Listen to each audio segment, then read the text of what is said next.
Jet America extends a personal invitation to enjoy our personal touch service beginning December 15th. Take us up on it. Join me on the next Late Show with talk show hostess Oprah Winfrey. Monday night at 10:35.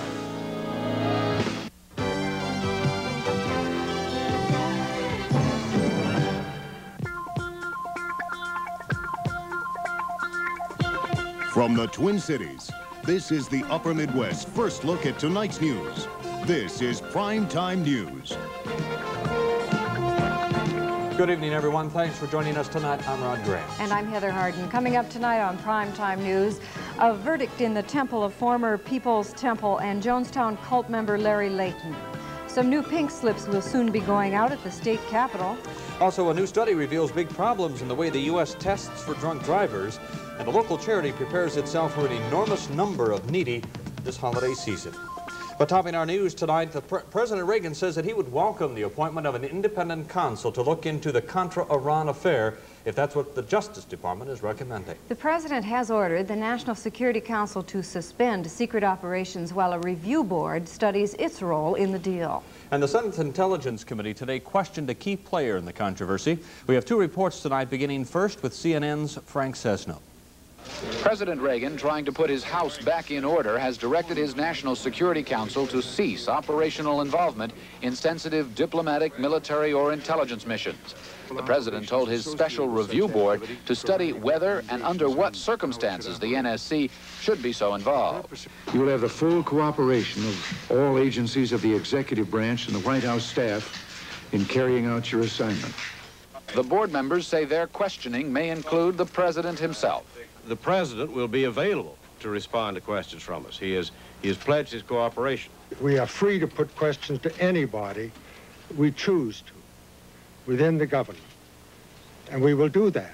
The Special Review Board will not look into possible criminal activity. Attorney General Meese, along with the FBI, is doing that. The Department of Justice investigation is continuing with my full support and cooperation. And if they determine an independent counsel is called for, I would welcome that appointment. In fact, senior White House aides, including embattled Chief of Staff Donald Regan, have now concluded that a special prosecutor should be named very quickly, although Meese must first conclude there is specific, credible evidence that laws have been broken. The Special Review Board, however, will not have the power to subpoena witnesses. It is to report to the president within 60 days. The board will talk to fired NSC operative Oliver North and former NSC chiefs Poindexter and McFarland, among others.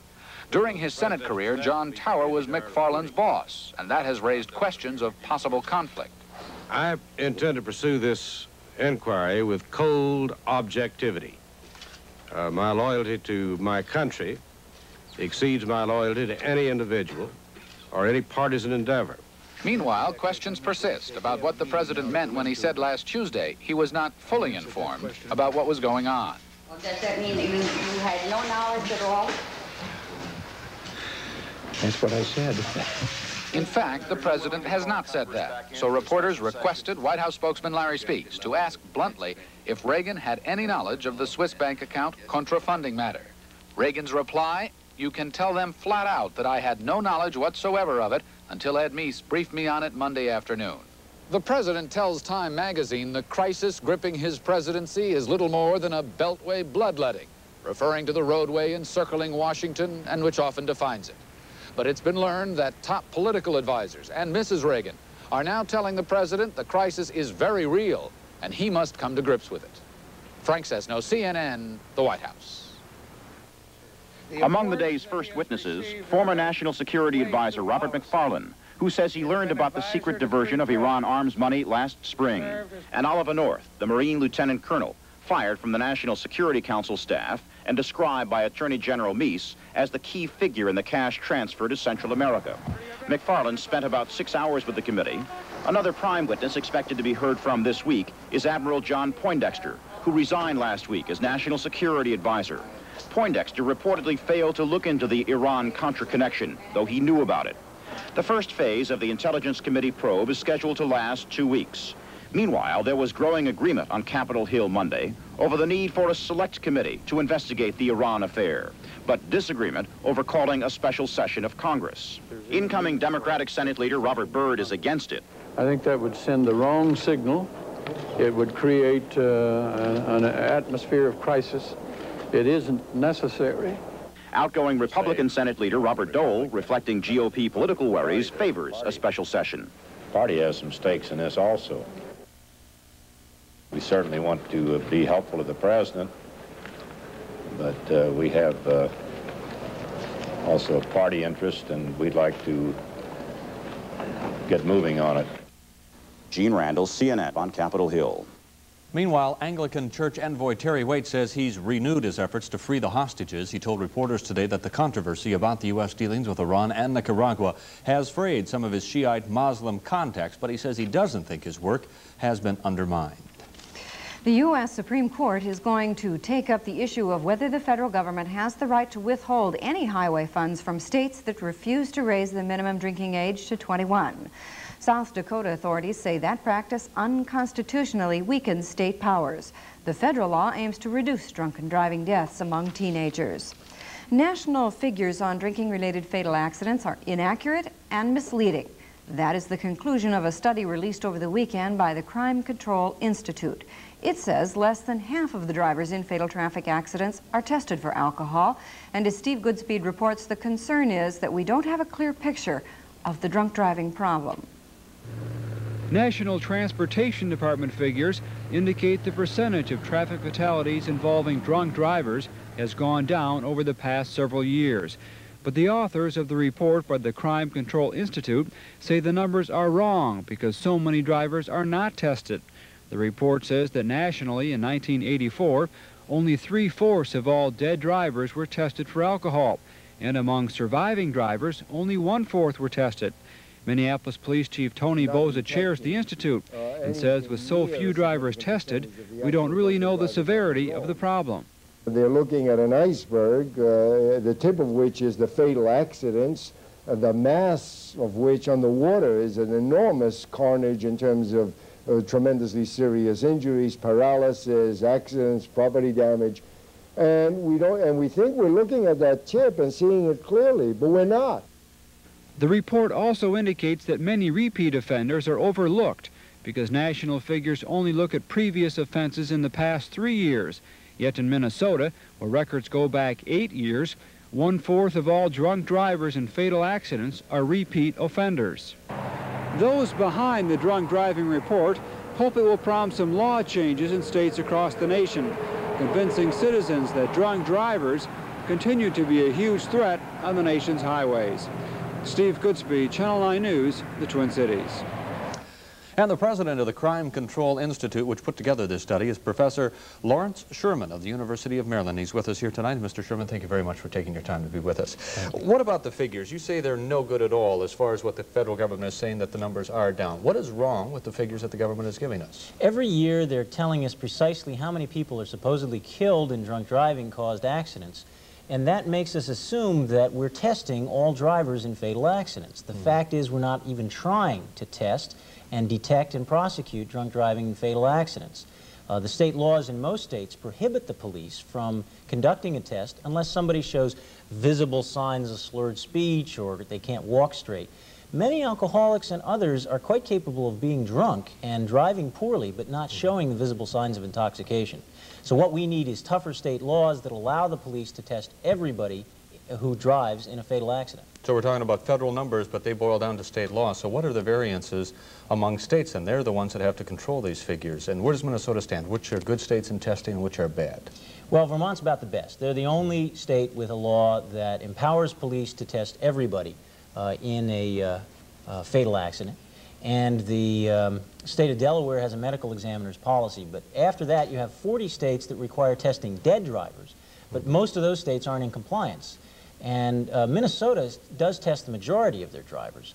On the other hand, if you have people who are surviving the accidents and walking away from it, and the majority of the people in Minnesota, 62% of them, walk away from these accidents without being tested, then I think you've got a problem. That's why in Minnesota, Commissioner Cheetah of Public Safety is recommending that the state legislature require testing in every accident where somebody's sent away in an ambulance.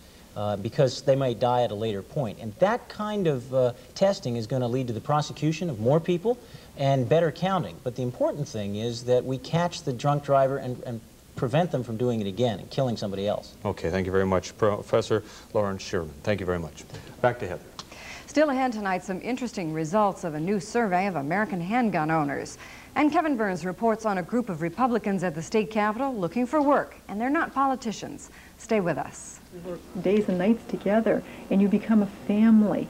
And there's a lot of people you became close to, and some of those people did lose the election. And it's hard to let go of those people because you had such a bond. When an urgent package leaves your hands, make sure the hands you leave it in can deliver. Express Mail overnight service from your post office delivers over city, over state, overnight, over whatever stands in the way, over 97% of the time, and climbing, for about half what most others charge. £2, just $10.75. Express Mail overnight service. When we say overnight, we mean overnight. Of the 3 leading corn insecticides, only diphenate delivers control without compromise.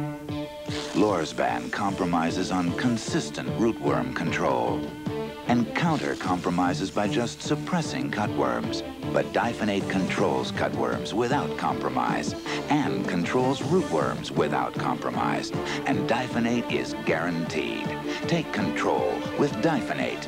Control without compromise. Foreman & Clark's vast selection of suits assures you of just the right suit for any occasion. Unless, of course, you really should be wearing a Speedo. And Foreman & Clark's insistence on using only the finest fabrics, linings, and high-quality construction means that the suit you select will last and last. Unless, of course, you expose it to the most unusual situations.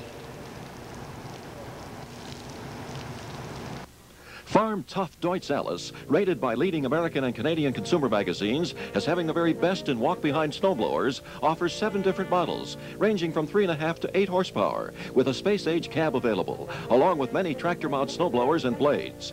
Deutsch Alice is now offering 6.9 financing to qualified buyers. Visit these Deutsch Alice dealers today. Lano's Equipment Norwood, Gerlach Service Cottage Grove, Gilbert Motors Hudson, Schramm Implement Hutchinson, and Lano's Equipment Shakopee. There were more casualties from last month's elections announced today. DFLers in the House have come up with a plan which would cut the number of IR staff members by 2/3. It's all part of the reorganization taking place since the DFL regained control of the House from the Republicans. Tonight, Kevin Burns reports on the people caught in the middle of the political crossfire.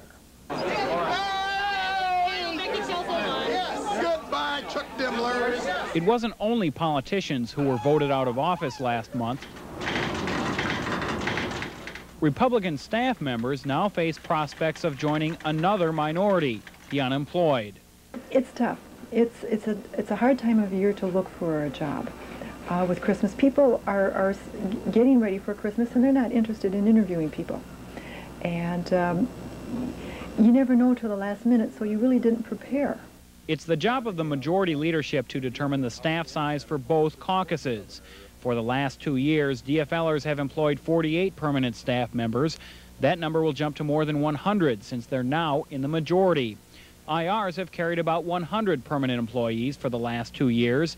A new proposal would cut that to less than 40. While the numbers are preliminary, the proposal has left many staff members with a sour taste in their mouths. For starters, these are partisan jobs. It's unlikely an IR staffer would take a position with the DFL caucus. And while most were aware of the volatility of a job in politics, still there is anger and frustration. The question is where to vent it. After all, it's the will of the people who created the staff openings 2 years ago. Now it's that same will forcing these people to update their resumes in a big hurry. The nature of the game of politics is that there is some pettiness and there is some bickering, and it's just the way the game is played. And I think the people that are here understand that, because if they didn't understand that, they probably shouldn't have gotten into politics in the first place. There is some good news for IR staff members being laid off here.